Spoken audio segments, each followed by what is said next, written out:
grades back in history class when I was in college, and one of the young ladies, when she got her grade, burst out crying. She had made a C.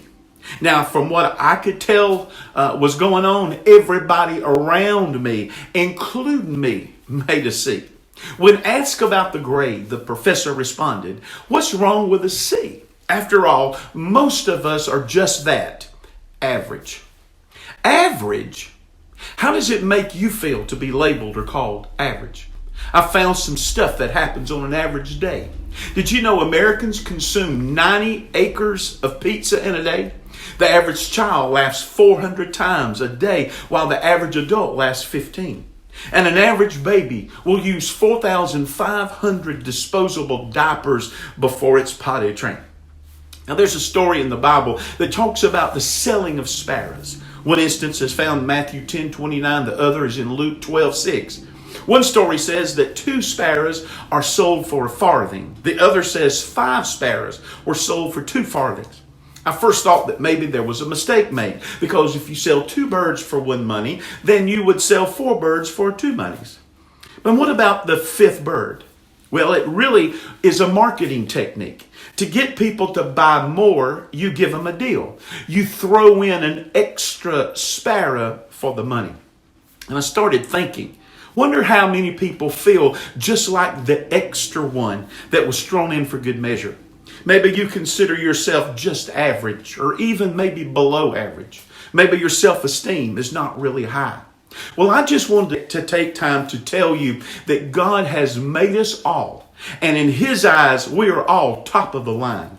As a little kid's song says, God don't make no junk. Well, here's what you need to remember. Number 1, God knows you. He told Jeremiah that before he was formed in his mother's womb, He knew him. Wonder what that does to those who think that fertilized eggs in a mother's womb are just some kind of protoplasm. Number 2, God is mindful of you. Psalm 8:4 says, "What is man that thou art mindful of him?" The word mindful means to be marked, to be remembered. In other words, God marks you, and He can't forget you and won't lose track of you. Number 3, God knows where you are. David said in Psalm 139, "Where can I go from your spirit? Or whither shall I flee from your presence?" God always knows where you are. Number 4, God is with you. The promise He made, Matthew 28:20, right before He left this world, was, "I will be with you always, even to the end of the world." Number 5, God knows how you feel. Hebrews 4:15 says that we don't have a high priest that cannot be touched with the feelings of our infirmities.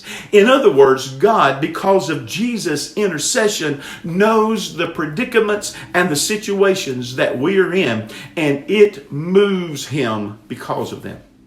So the next time somebody tries to place a label of average on you, be encouraged. We are only average in our own eyes. In God's eyes, we are grade A. This is Curtis Terry reminding you that you don't have to go far to find a good bargain. Look in the mirror. Hey, it's just a thought.